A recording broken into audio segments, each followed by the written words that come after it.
Bismillahirrahmanirrahim. Assalamualaikum warahmatullahi wabarakatuh. Bertemu kita dalam edisi Kelakar. Kelas lanjutan bersama saya KA dan ini merupakan edisi kedua dan tajuknya hari ini adalah Legasi 3 Generasi. Rahsia legasi 3 generasi. Tentu ramai tanya, apakah itu rancang legasi? Jadi hari ini kita akan kupas maksud rancang legasi dan juga apakah rahsia untuk merancang legasi supaya harta yang kita tinggalkan dapat memberi manfaat melebihi generasi pertama. Maksudnya boleh sampai kepada anak, cucu, cicit dan selanjutnya. Ada rahsianya dan hari ini saya akan kongsi. Dalam perancangan legasi sebenarnya ada 4 komponen. Ini 4 komponen yang kita kena sentiasa tahu dan faham dan pandai menceritakan kepada masyarakat. Apa itu komponen rancang legasi? Pertama, perlu ada pendapatan. Hasrat kita, tujuan hidup kita antaranya adalah ada pendapatan. Dan apabila kita dapat pendapatan, ada gaji, ada income, kita pandai kawal. Jangan membazir. Bukan saja pandai kawal, kita pastikan ada lebihan. Biasanya ada lebihan sebab pandai kawal. Kalau tak pandai kawal, tak ada lebihan. Defisit namanya. Okey. Dan apabila kita dapat pendapatan tu, kita berbelanjakan untuk memberi manfaat semasa kita di dunia. Dapat makan, dapat berjalan-jalan, dapat kebahagiaan, dapat kesukaan, kegembiraan. Itu manfaat di dunia. Tetapi kita juga perlu menggunakan apa sahaja pendapatan yang kita ada supaya kita menanam saham akhirat, supaya kita memberi manfaat untuk diri kita, roh kita apabila kita telah meninggal dunia. Okey, itu sangat penting untuk kita. Dan komponen kedua adalah pelaburan. Tadi kita tengok kita ada pendapatan dan lepas tu kita ada lebihan, dan lebihan itu kita perlu gunakan juga untuk pelaburan. Paling penting beli hartanah. Pada permulaan kita beli hartanah, kalau boleh kita sewakan. Dan kemudian kita duduk. Kalau boleh kita mempunyai beberapa hartanah, satu diduduki, yang lain itu disewakan sebab ia akan mendatangkan satu sumber income pasif. Okey. Dan kalau kita ada lebihan juga, elok juga kita laburkan ke dalam pelaburan tunai. Ada banyak instrumen-instrumen pelaburan tunai untuk kita mendapatkan dividen dan keuntungan. Okey. Begitu juga kalau kita ada perniagaan, kita cuba rangka perniagaan kita supaya akhirnya kita tak payah nak involve fully. Kita gunakan sistem franchise, kita gunakan sistem networking supaya, dan juga kita gaji orang supaya akhirnya perniagaan kita dapat memberi pendapatan pada kita walaupun kita tidak berada di dalam perniagaan itu sepenuh masa. Itu dinamakan perniagaan yang mendapat pendapatan pasif. Jadi macam apa yang kita buat sekarang ni, kita berada di dalam industri takaful, industri pewarisan, industri investment, semuanya ada konsep membina perniagaan supaya akhirnya kita mendapat pendapatan pasif. Dan ini yang saya selalu ceritakan tentang melabur kepada peralatan, melabur kepada ilmu. Untuk apa? Membantu operasi. Apa saja yang kita laburkan untuk mendalami ilmu, untuk membeli peralatan, mendapat perkhidmatan, pastikan ia ada pulangan supaya return of investment tadi jelas, dan kita apa saja yang kita laburkan dapat pulangan dan ia dapat membantu kita mengembangkan lagi harta kita. Okey, itu sangat penting untuk kita tahu. Okay, komponen yang ketiga, ramai orang dah tahu, ramai orang tak tahu. Kalau ikutkan statistik, lebih kurang 35% umat Islam di Malaysia ini dah tahu. Maksudnya mereka telah mempunyai perlindungan. Apa maksudnya perlindungan? Ada takaful hayat, ada takaful perubatan, ada takaful harta, ada takaful perniagaan. Ini dan juga perkara yang kita nak bantu masyarakat di Malaysia. Peramaikan lagi orang yang mempunyai perlindungan. Pastikan perlindungan yang mereka ada mencukupi. Okey? Nah, ini 4 komponen, ketiga komponen rancang legasi, iaitu ada perlindungan. Komponen keempat. Kalau komponen ketiga tadi lebih kurang 30 hingga 40% saja umat Islam di Malaysia tahu, tetapi komponen keempat ni lagi ramai tak tahu. 5% saja yang tahu kepentingan merancang legasi. Apa yang dimasukkan perancangan legasi? Bukan buat wasiat, bukan buat hibah. Pertama, kita kena tahu komponen keempat adalah mempunyai vaksin pusaka. Itu terma pusaka. Apa dia maksudnya vaksin pusaka? Kita dah lantik wasi, kita dah ada dana pantas, kita ada bantuan pakar untuk waris bila kita meninggal dunia, dan kita ada dokumen pewarisan yang bertulis, bertarikh dan bersaksi. Ini yang membezakan pusaka dengan yang lain, sebab konsep kita adalah merancang legasi. 4 komponen, dan komponen terakhir tentang perancangan legasi ialah vaksin pusaka. Lantik wasi, dana pantas, bantuan pakar dan dokumen bertulis, bertarikh dan bersaksi. Tentu ramai yang kata, KA ni asyik ulang benda yang sama. Itu penting sebab sebenarnya apabila kita berjumpa dengan orang di luar sana, storyline kita kena betul. Dan saya banyak berjumpa dengan perunding, saya lihat perunding-perunding kita masih lagi tidak nampak ataupun tidak faham tentang storyline yang sepatutnya kita cerita kepada masyarakat. Sebab kita bukan penjual wasiat. Kita juga bukan penjajah hibah, tetapi kita adalah orang yang mempunyai kepakaran, mempunyai kemampuan untuk membantu mereka merancang legasi mereka, bukan biasa-biasa punya legasi, tetapi legasi yang boleh memberi manfaat berpanjangan melebihi 3 generasi. Macam janji kosong, kita kena belajar apa yang dimaksudkan perancangan legasi 3 generasi. Untuk menceritakan tentang perancangan legasi 3 generasi, saya nak mempunyai kaedah, menggunakan kaedah kanan dan kiri. Okey? Sangat penting. Sebab ada 2 pilihan untuk kita semua. Contoh, kiri. Kebanyakan orang tak melantik wasi. Tapi pusaka kata, ikut yang kanan, sentiasa ada pelantikan wasi. Apa perbezaannya? Bila tidak ada wasi, selalunya proses pusaka lepas meninggal dunia akan lambat mula, selalunya tak selesai, dan selalunya harta yang ditinggalkan tak sampai pun ke generasi pertama. Habis begitu saja. Ataupun terbeku.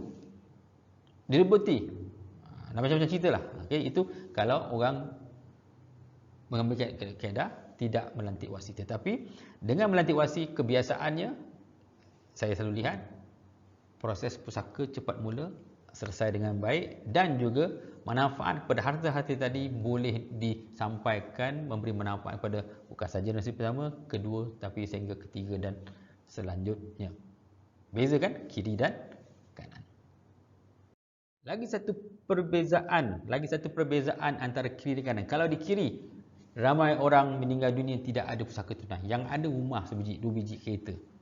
Berbeza dengan apa yang pusaka selalu syorkan adalah pastikan bila meninggal dunia ada banyak pusaka tunai. Apa perbezaannya kiri dan kanan? Kalau tak ada pusaka tunai, waris tak berminat pun nak urus pusaka. Sebab apa? Tak ada benda nak dapat pun. Kadang-kadang susah nak imbang. Maksudnya apa? Kalau orang tu ada kereta, rumah, tapi yang anak ramai, sekurang-kurangnya ada tunai, bolehlah digunakan tunai itu untuk mengimbangkan. Kau dapat rumah, kau tak dapat duit. Kau dapat duit, kau tak dapat rumah. Jadi senang untuk kita imbangkan, dan juga waris tidak terbela kalau tidak ada tunai. Okey? Dan yang paling penting, bila tidak ada tunai, macam mana nak bayar hutang? Kan hutang tu penting untuk dibayar, dan kita perlu sediakan peruntukan untuk membayar hutang. Tapi kalau kita tinggalkan tunai yang banyak, cepat mula, mudah nak imbangkan harta, manfaat boleh sampai pada generasi ketiga, dan hutang kita dapat dibayar dengan habis, selesai, settle. Okey?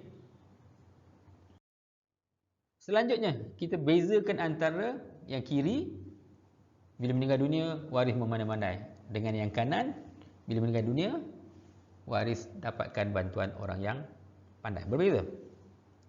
Kalau waris memandai, selalunya lambat mula, silap buat, tak selesai, keluarga bergaduh, berbalah.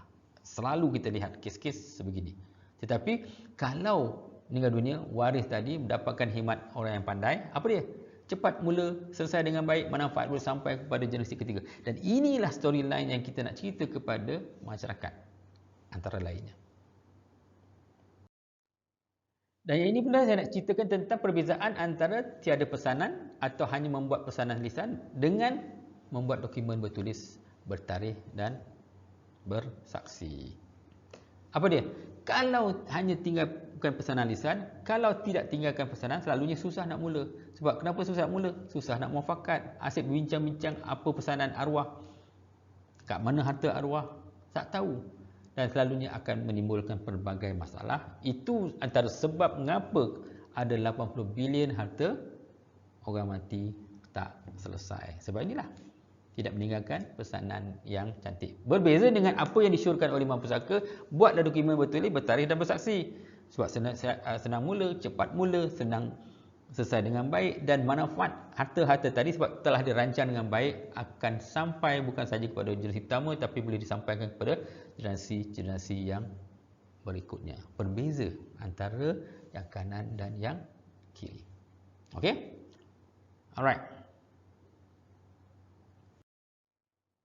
Yang ini pula saya ingin bezakan antara orang yang membuat wasiat dengan orang yang tidak buat wasiat. Di kiri, ramai orang tak peduli buat wasiat. Wasiat apa? Wasiat sedekah.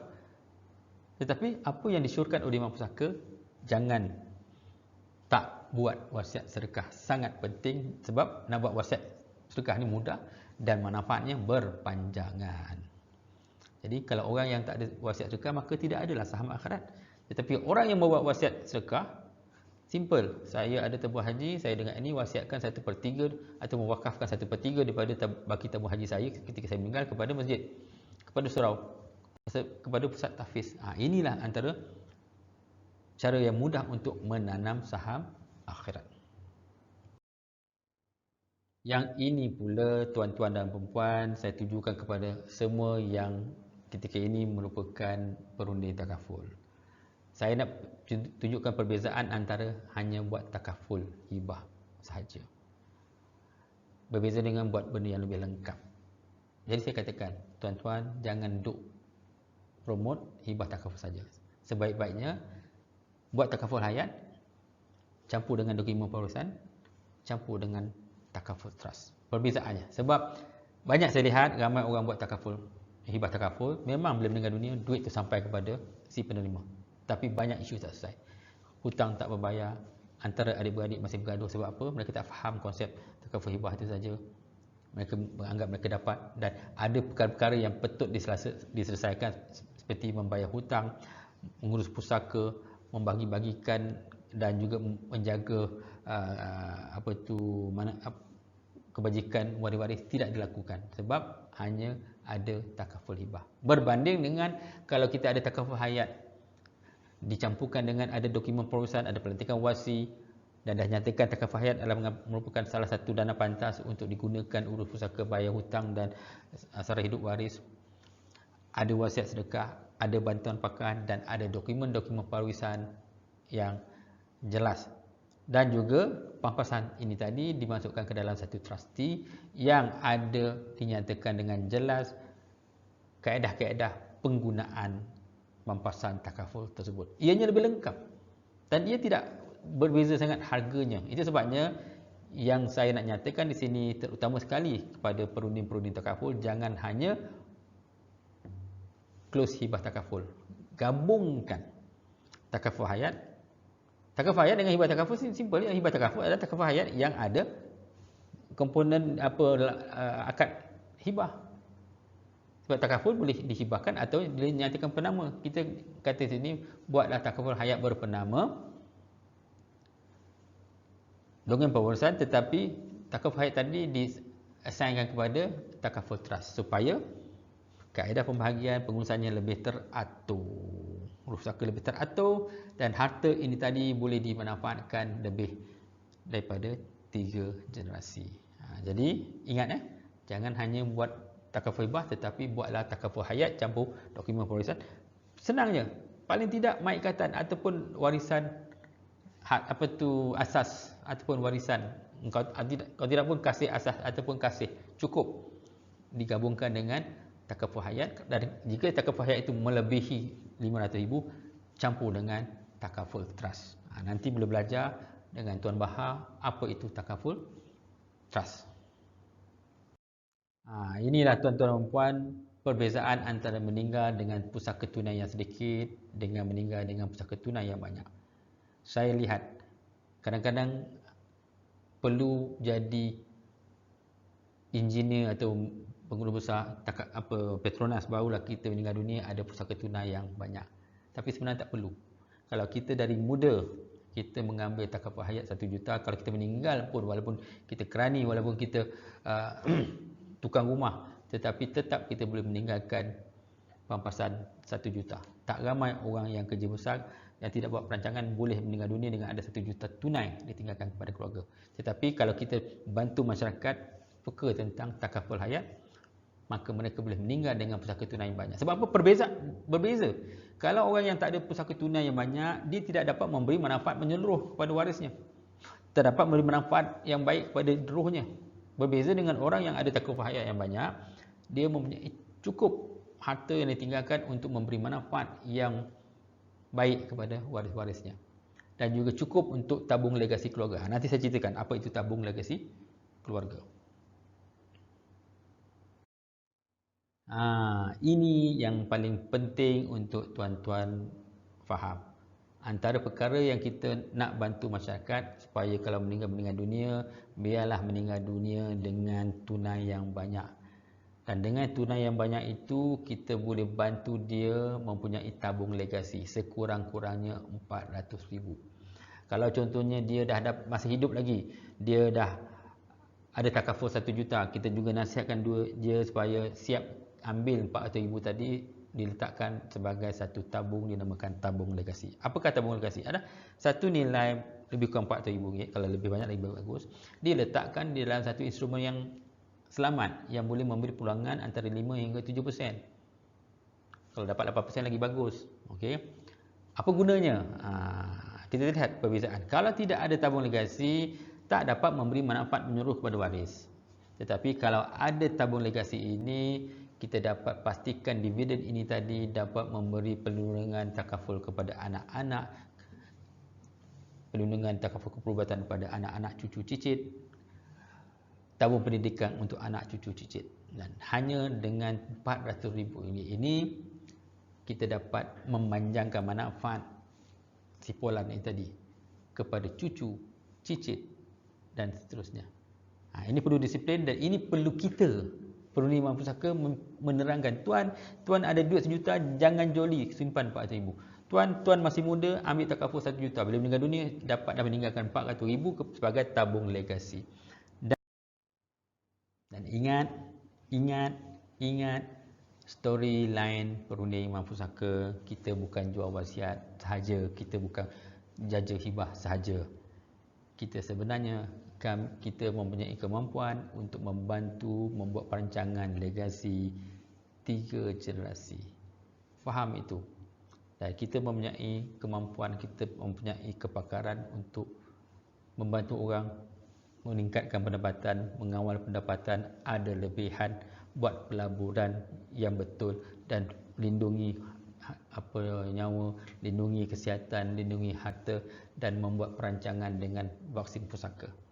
Dan salah satu perancangan kita adalah menyediakan tabung legasi supaya tabung legasi ini dapat memberi manfaat kepada keluarga tersebut berpanjangan supaya tidak ada lagi Melayu yang miskin. Jadi cukup sampai di sini. Saya harap tuan-tuan dapat sesuatu yang bermanfaat daripada sesi ini. Kalau belum faham, ulang-ulang beberapa kali. Dan seterusnya, jumpa saya minggu hadapan untuk kelakar edisi ketiga, yang mana tajuknya adalah kuasa jenama sebelum closing. Okey, hingga bertemu minggu depan. Wabillahi taufiq wa hidayah. Assalamualaikum warahmatullahi wabarakatuh.